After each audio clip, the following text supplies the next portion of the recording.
This program is dedicated to the memory of Walt Disney.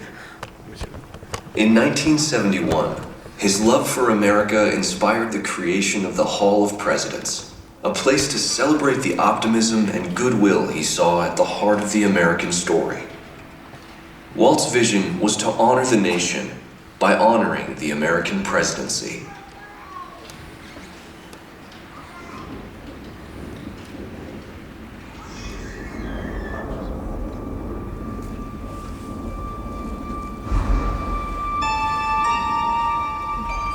It is 1783, and the smoke is clearing in the wake of the Revolutionary War. Over the course of 8 grinding years, General George Washington has led a force of shopkeepers, farmers, and Native American allies to victory over the greatest military power in the world. A new nation has been born, independent and free. The founders must form a national government. In 1787, through months of passionate debate, they create a written constitution. For the country's highest office, they imagine something new in the history of the world. A leader not born to power like a king or queen. A leader who has not seized power through conquest. A leader not separate from the people, but elected by the people, from among the people. We, the people. This is a new idea, an American idea. The idea of a president.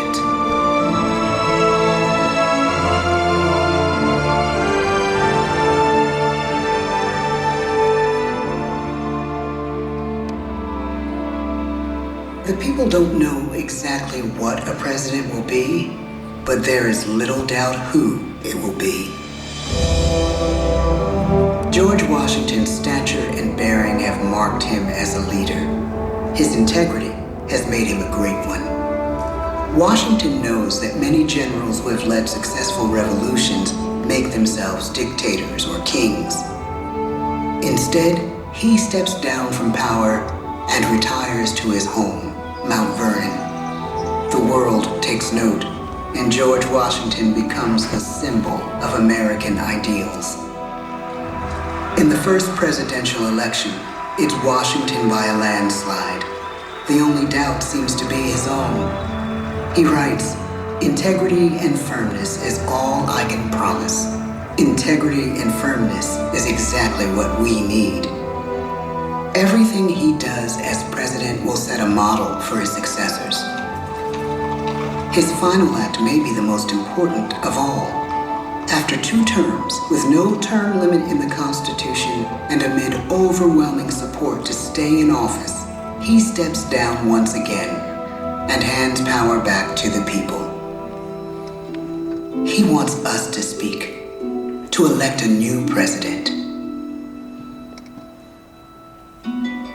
During the early years of the Republic, we choose leaders as different as Thomas Jefferson, John Adams, and Andrew Jackson. Elections are often bitter. Each president stands at that fiery intersection where personal character meets the challenges of the times. Some call the presidency a glorious burden. Jefferson calls it a splendid misery. We, the people, must choose well. We elect 15 presidents before the course of history brings us to the edge of a crisis like no other. A nation born of freedom still permits slavery. As the country pushes west, will new states be slave or free?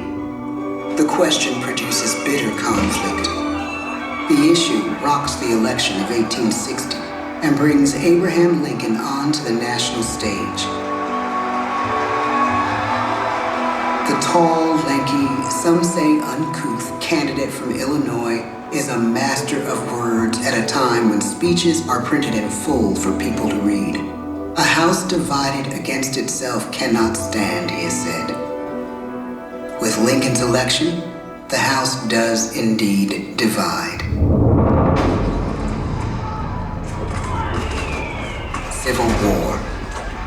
11 states secede from the Union. The war becomes a defining passage in the American story. The president's own inner strength and depth of character changed the course of history. Lincoln had come up the hard way on the American frontier, desperately poor, with less than a year of formal schooling. His early years were scarred by tragedy, the death of his mother, his sister, his first love. He struggles with depression, but never loses his determination to rise above it. He once said he's driven by a desire to leave the world a little better place for having lived in it. The war rages. Lincoln fights to preserve the Union and end slavery. Neither is a sure thing. At Gettysburg, Pennsylvania, 6 months after one of the bloodiest battles of the war, the president dedicates a cemetery to the thousands of soldiers who died there, in words we can never forget.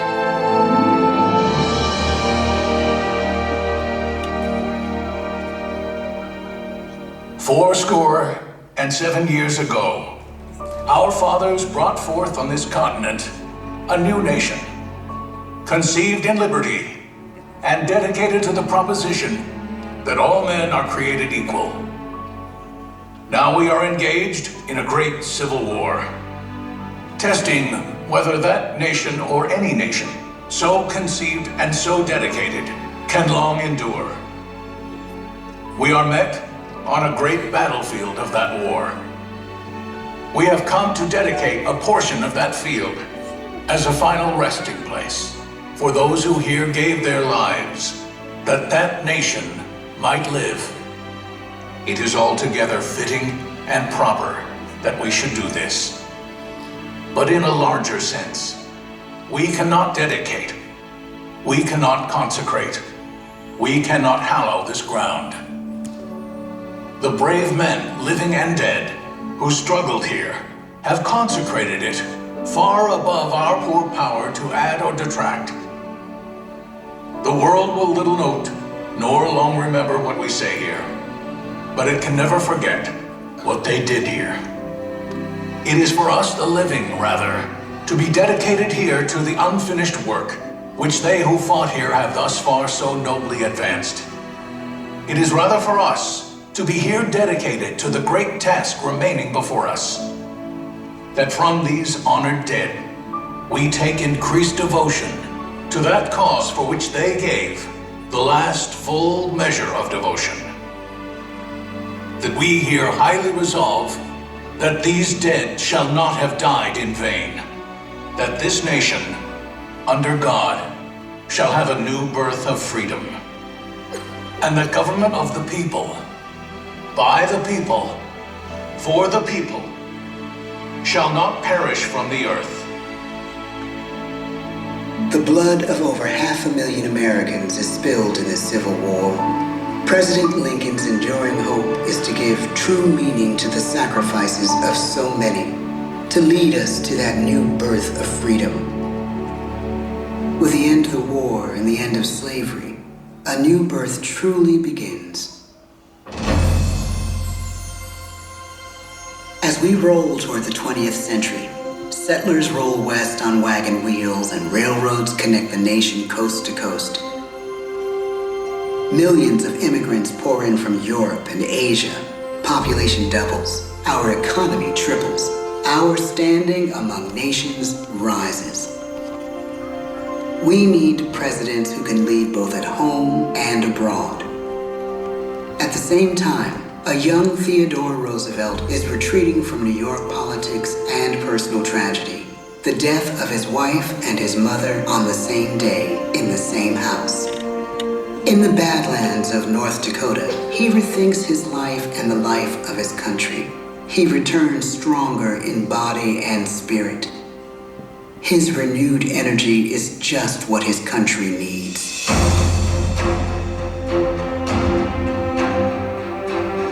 American industry is booming, but social tensions are rising. A progressive movement is bubbling up, pushing for change, and change is needed in the working and living conditions in cities. The gap widens between rich and poor.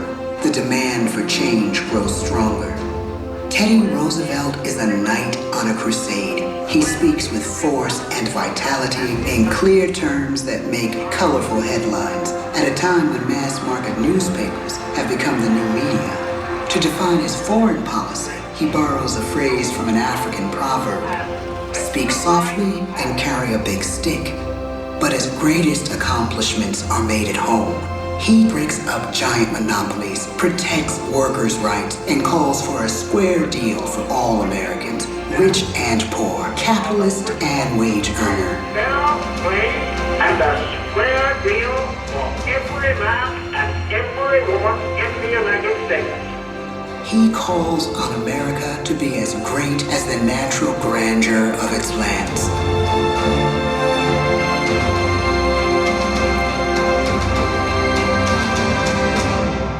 Keep your eyes on the stars and your feet on the ground, he tells us. And we do.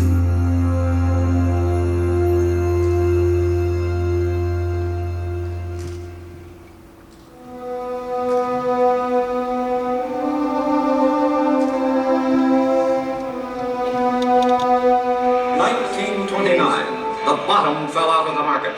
12 million unemployed. The bread lines and the soup. The results of the 1932 election now appear. When we elect our 32nd president, it is the worst of times. The course of history and the course of one president's life again shape a turning point in our national destiny. Franklin D. Roosevelt, paralyzed by polio, knows how to restore the faith of a people paralyzed by the Great Depression. I believe in practical explanation and in practical policy. He has found the inner strength his countrymen now need. He speaks to us like a friend, a neighbor.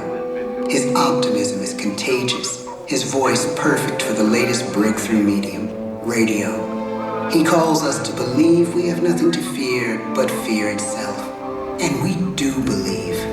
Tonight's attacks on England are perhaps the most widespread of the war in the course of the day. But an even greater challenge dominates his final years in office. The Second World War.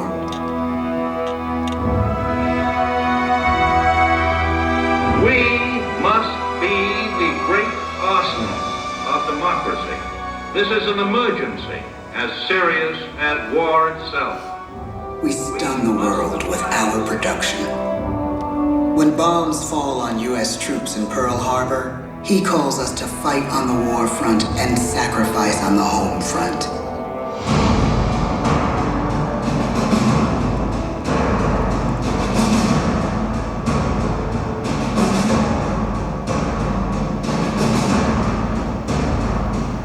The harder the sacrifice, the more glorious the triumph. So spoke America in the year 1776. So speak Americans today. The world changes. The country changes. And yet, in one sense, what we need most from our presidents has never changed. A guiding vision that calls forth the best that America can be. Will outer space be developed for the benefit of all mankind? Or will it become another focus for the arms race?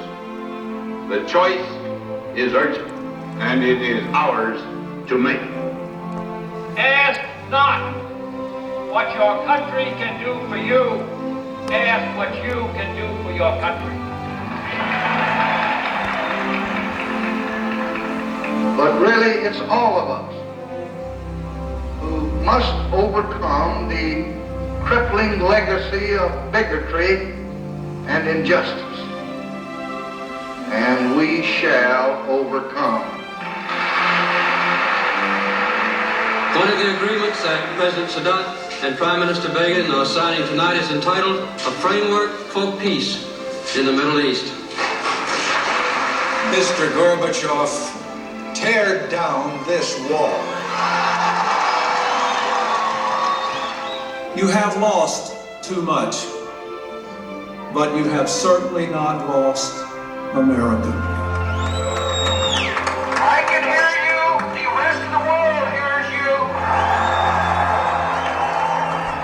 Unifying this country requires the willingness to speak out for what is right, to shake up the status quo. That's America. Our presidency is no longer just an idea. It is an idea with a proud history. Ladies and gentlemen, the presidents of the United States of America.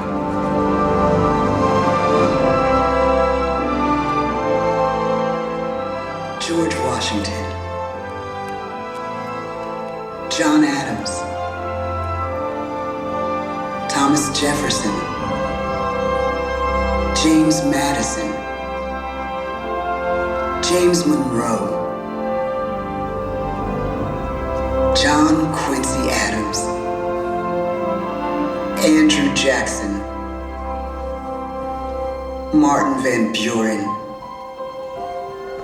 William Henry Harrison, John Tyler, James K. Polk, Zachary Taylor, Millard Fillmore, Franklin Pierce, James Buchanan, Abraham Lincoln, Andrew Johnson, Ulysses S. Grant, Rutherford B. Hayes, James A. Garfield, Chester A. Arthur, Grover Cleveland, Benjamin Harrison, William McKinley, Theodore Roosevelt, William Howard Taft, Woodrow Wilson, Warren G. Harding, Calvin Coolidge, Herbert Hoover, Franklin D. Roosevelt, Harry S. Truman,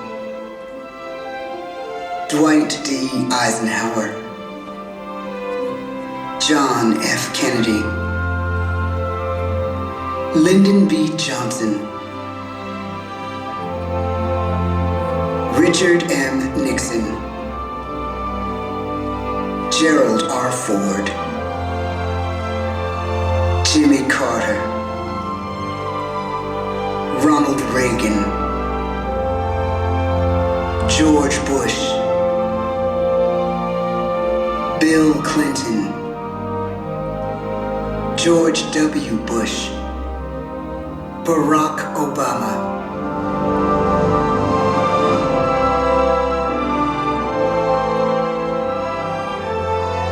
And now we come to the present. Once again, we place our trust in the idea of a president, as we have from the beginning.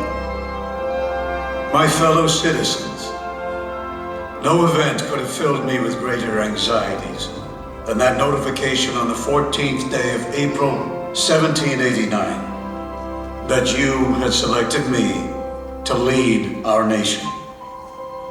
But it was with the confidence of my fellow citizens that I took an oath. 35 simple words that have been repeated by every American president throughout history. I, Donald John Trump, do solemnly swear that I will faithfully execute the office of President of the United States and will, to the best of my ability, preserve, protect, and defend the Constitution of the United States. So help me God. From the beginning, America has been a nation defined by its people.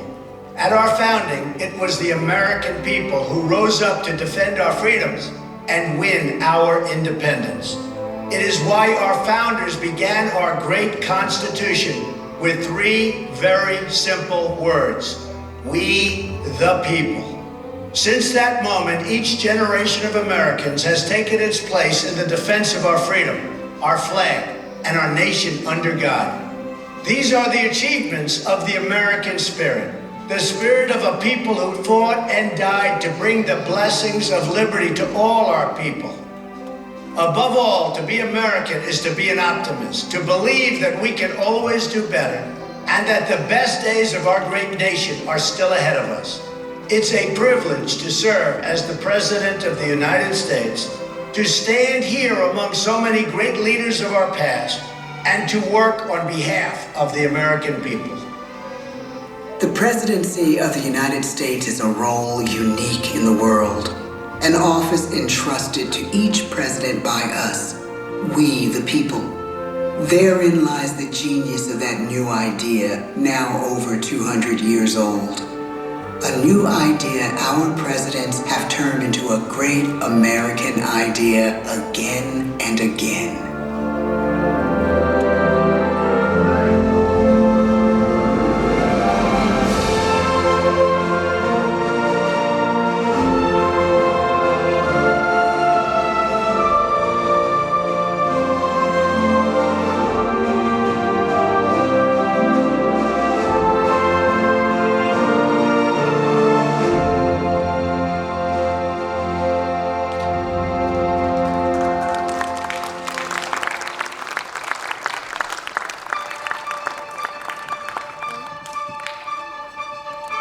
Thank you very much, ladies and gentlemen.